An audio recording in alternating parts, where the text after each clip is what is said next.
Olá pessoal, nesse vídeo de hoje nós vamos falar sobre Hegel, Marx e a dialética. Nós vamos mostrar alguns dos principais conceitos hegelianos, a relação que isso tem com a obra de Marx e vamos falar um pouco sobre as dificuldades de se compreender este que é um dos filósofos mais complexos de toda a história da filosofia ocidental, que é o Hegel. Acompanhe.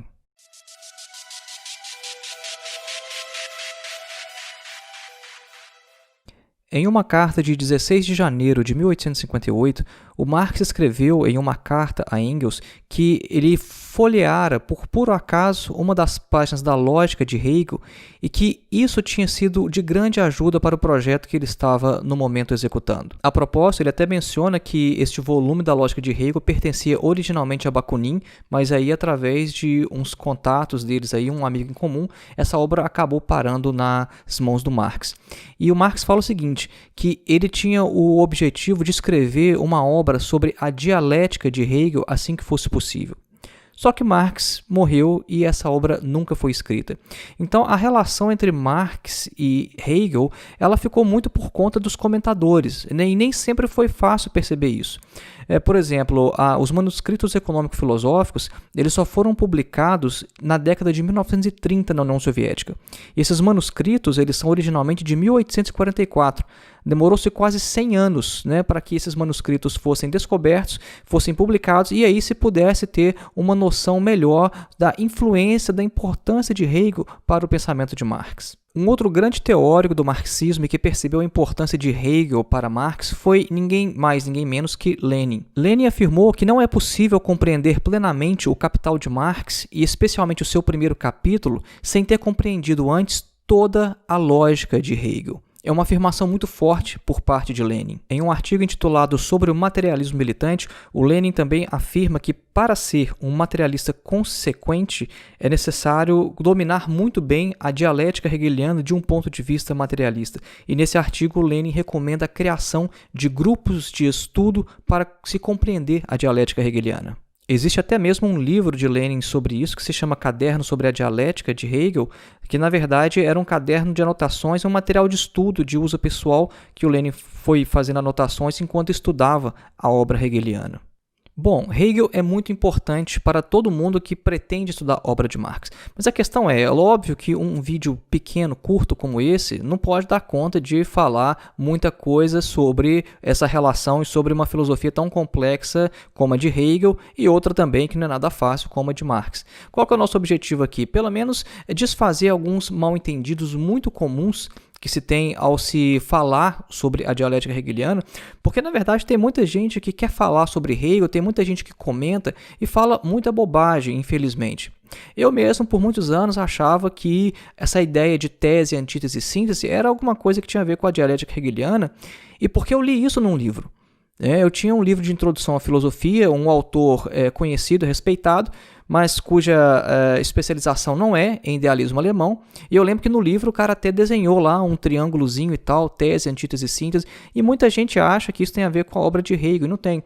Então nesse vídeo eu queria abordar alguns aspectos como esse, para desfazer alguns mal-entendidos e mais no sentido de ter uma conversa mesmo mais informal em relação à importância de estudar Hegel e a filosofia de forma geral, porque a gente percebe aí que a filosofia é uma área meio que esculhambada, da militância marxista.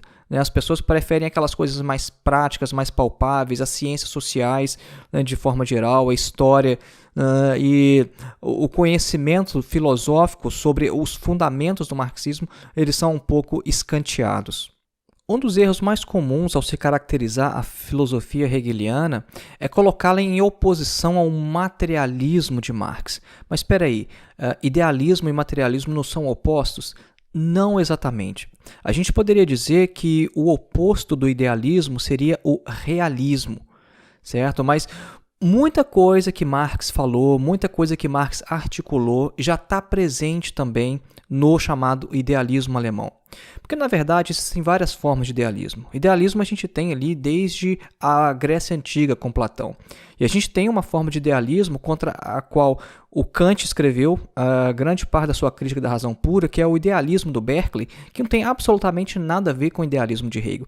Então, primeira coisa, a gente tem que tomar cuidado com essa oposição entre idealismo e materialismo, porque a coisa ela não é tão simples assim. A gente tem que definir bem os termos e saber de quem que a gente está falando, de qual idealismo e de qual período. Geralmente o senso comum pensa o seguinte: idealismo tem a ver com ideias, né? Então a pessoa até imagina ali, sabe aquele quadro do Rafael sobre os filósofos, né? Que tem ali o Platão apontando o dedinho para cima e tem o Aristóteles com a mãozinha assim para baixo, né? Como se fosse aquela oposição: Platão, o mundo das ideias, Aristóteles, as formas aqui na Terra, né? Aquilo ali é como se fosse, por exemplo, Hegel e Marx, né? Muita gente poderia só colocar uma barba ali, nenhum deles ali é uma barba de Marx, e seria a mesma coisa, né? Então o Hegel apontando para cima para as ideias e o Marx não, aqui é a matéria.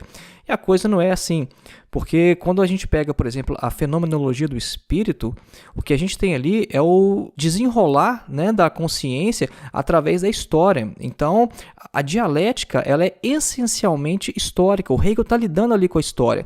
Só que é uma coisa extremamente difícil de você identificar, muitas vezes, do que o Hegel está falando, porque ele não vai apontando o seguinte: olha, isso aqui eu estou me referindo à época histórica X, isso aqui é o ano tal, essa experiência que a consciência está fazendo sobre si mesma se refere a tal fato concreto. Então, quando a gente lê a fenomenologia, a gente consegue identificar, vez ou outra, a que se refere aquilo, mas o próprio Hegel não fala. E é por isso que o Marx ele diz que o método dialético ele foi não somente descoberto por Hegel, mas foi também mistificado por ele. Agora, isso que é importante, o Marx fala: o método dialético foi descoberto por Hegel. Então, se a gente quiser entender o que é dialética, a gente tem que ir diretamente para o Hegel, porque Marx não escreveu nenhum livro sobre isso. A gente não pode, todavia, achar que a dialética ela é somente um método, uma coisa certinha, pronto, uma receita que você pega ali, aplica na realidade e aí você consegue interpretá-la, ter acesso ao real. Isso, na verdade, é uma coisa extremamente antidialética, tornar a dialética simplesmente um método. E é por isso que tem autores como o Adorno, por exemplo, né, nesse livro aqui muito interessante, em Introdução à Dialética, né, Einführung in die Dialektik, ele fala expressamente contra isso, fala contra essa ideia do Diamati, que é o chamado materialismo dialético, e sobre as leis da dialética. Porque, por Adorno, vejam só essa frase dele, abre aspas: a dialética é um método, mas também diz respeito à estrutura das próprias coisas. Então a dialética não pode ser simplesmente colocada ao lado de outros métodos de forma que tem um método A, B, C, D e tem também ali a dialética como um método entre outros. Então eu vou escolher esse método aqui dialético e tal e vou interpretar a realidade com ele. A dialética ela não é exatamente isso. Isso faz parte da dialética, sim, isso é parte dela. Mas se ela for considerada apenas dessa forma, ela já se torna antidialética, ela já se torna em si reificada. Uma outra definição do Adorno interessante sobre dialética é a seguinte: a dialética é um método de pensamento que não é apenas método, mas a tentativa de superar a simples arbitrariedade do método e trazer ao conceito aquilo que não é apenas conceito.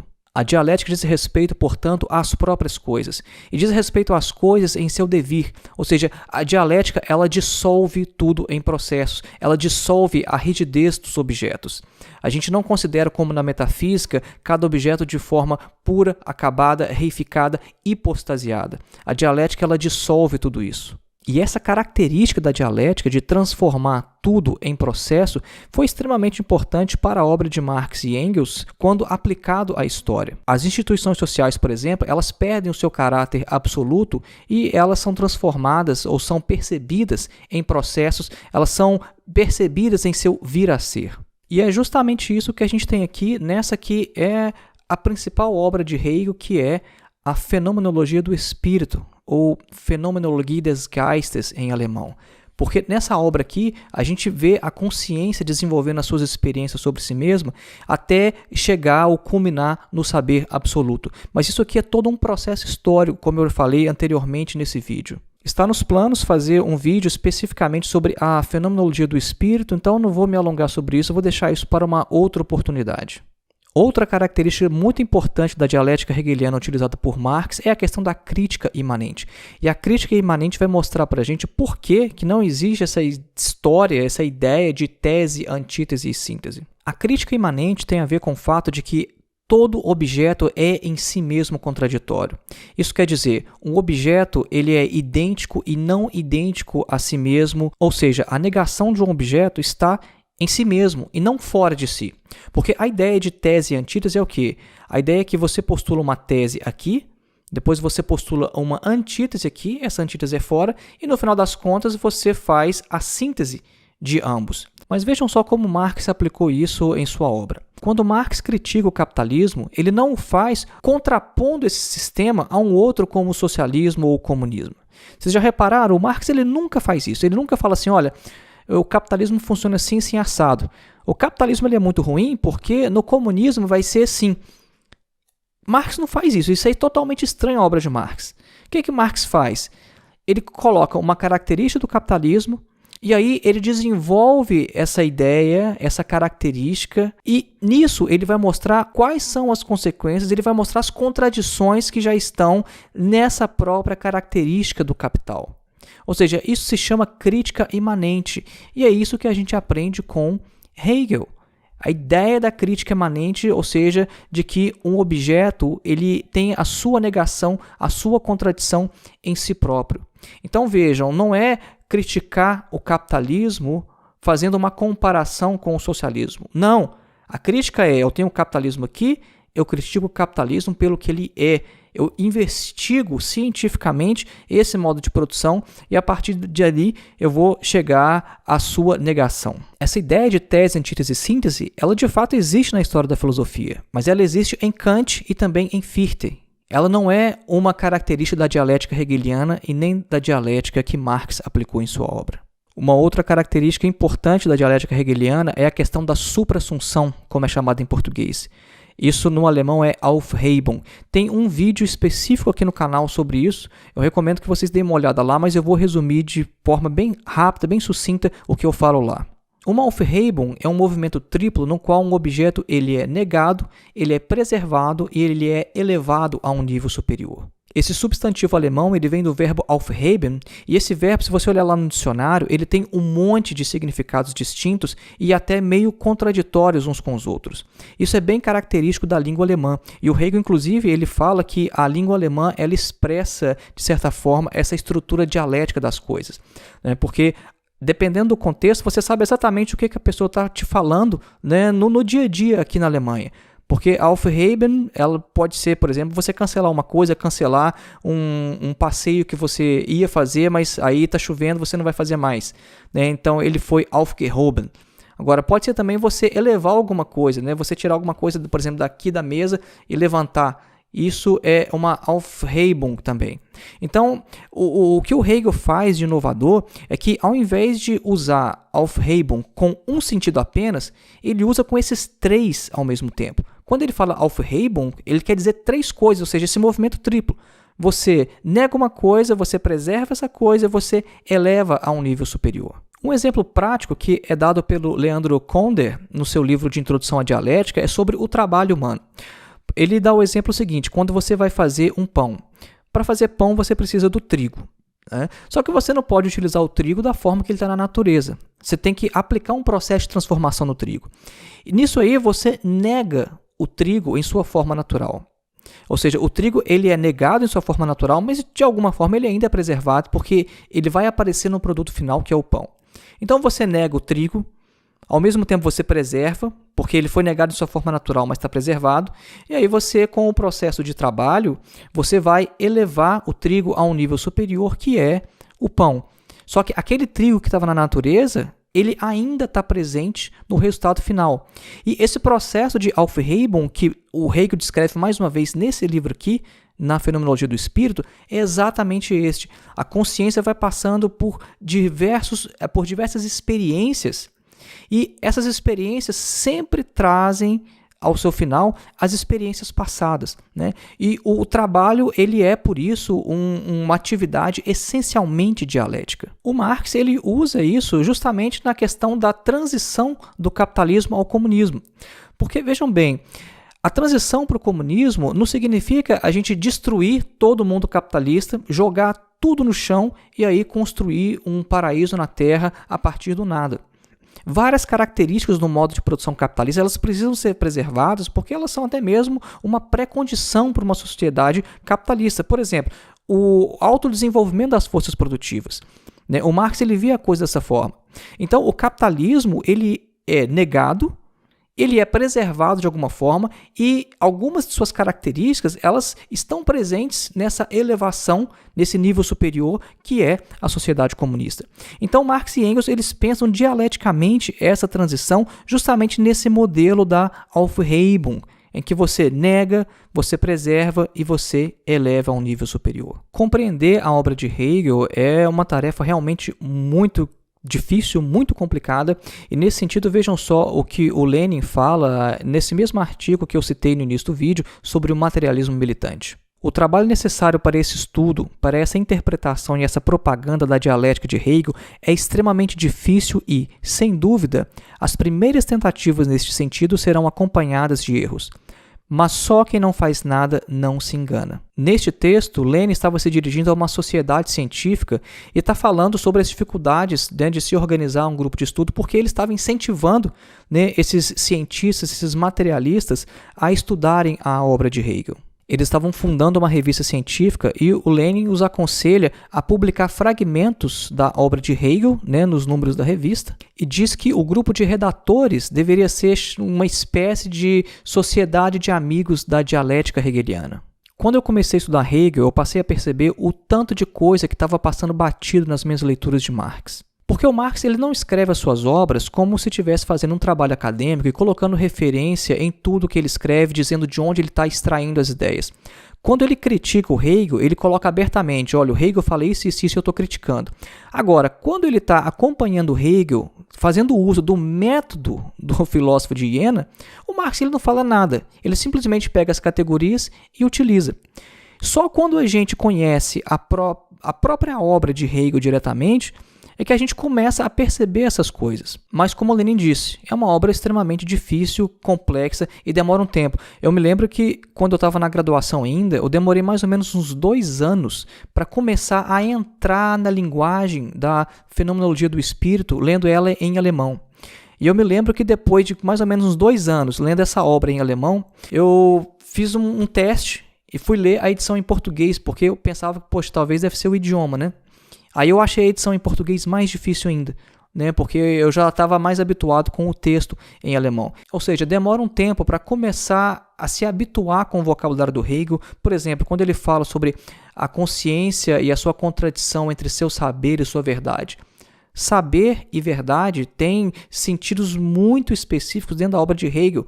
Então, se você chega na obra e com o seu conceito já de saber e verdade e não sabe o que ele quer dizer com saber e verdade, a gente acaba não entendendo nada do que ele está falando. Só que uma vez que a gente consegue entrar nesse mundo, nesse emaranhado difícil, quando a gente começa a conseguir dar os primeiros passos, a se movimentar com mais liberdade nesse mundo da dialética hegeliana, aí a experiência ela é extremamente agradável, porque é uma filosofia muito profunda. Por muito tempo eu tive a ideia de que o Hegel era o filósofo mais difícil da história da humanidade. Mas aí um tempo atrás eu estava descendo para Stuttgart para visitar a casa onde o Hegel morou por 18 anos, onde ele nasceu e morou lá, essa casa que você está vendo aí no vídeo. E eu estava no trem a caminho de Stuttgart e aí eu comecei a conversar com uma mulher que estava no trem junto com a gente, ela perguntou onde a gente estava indo e tal, e a gente começou a conversar de filosofia. Isso é extremamente interessante que na Alemanha a gente sempre encontra alguém que consegue ter uns assuntos mais profundos, complexos sobre filosofia, assim, nos lugares mais inesperados. E ela, como alemã, ela me falou que a obra do Heidegger é mais difícil do que a obra do Hegel, porque do ponto de vista linguístico, o Hegel utiliza muitas palavras que as pessoas usam mesmo no cotidiano, mas quando ele vai dar um outro uso aos termos, ele avisa que ele está fazendo isso. Que nesse sentido ela acha o Heidegger mais difícil, porque a linguagem dele é mais complexa, mesmo para quem é nativo do idioma alemão. E o Paulo Menezes, que é o tradutor do Hegel no Brasil, ele já afirmou a mesma coisa. Uma vez eu li uma entrevista dele, ele falando que o Hegel ele faz justamente isso. Ele usa palavras do cotidiano, palavras que todo mundo conhece, E, na verdade, ele dá um sentido diferente às vezes, mas ele avisa que vai fazer isso, né? Então ele não é um filósofo assim tão obscuro, na opinião do Paulo Menezes, mas é um cara, né, que também conhece muito bem a obra do Hegel, porque ele foi o tradutor dele no Brasil. A questão é uma obra difícil? É uma obra difícil.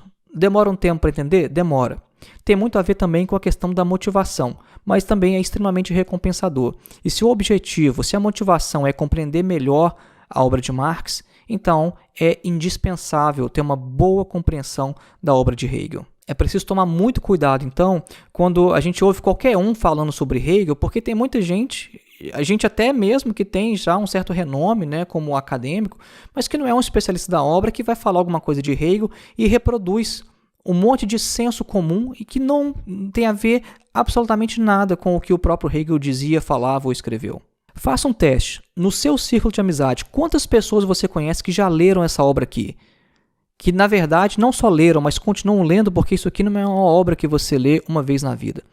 Tente fazer essa experiência. Quantos já falaram assim, olha, eu conheço, já li a Fenomenologia do Espírito, do início ao fim, e estou lendo de novo e estou estudando essa obra.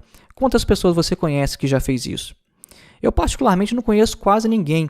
Né? E mesmo eu tendo graduado em filosofia e tendo como a área de especialização, né, o Lukács da época de História e Consciência de Classe, que é uma época extremamente hegeliana, né, que toda hora nos remete para esse tipo de texto. Mesmo assim, eu não conheço muita gente. Eu me lembro que na graduação eu fiz umas 3 ou 4 matérias de Hegel estudando essa obra aqui, a Fenomenologia. A gente pegava trechos e as aulas eram a leitura parágrafo por parágrafo. Né?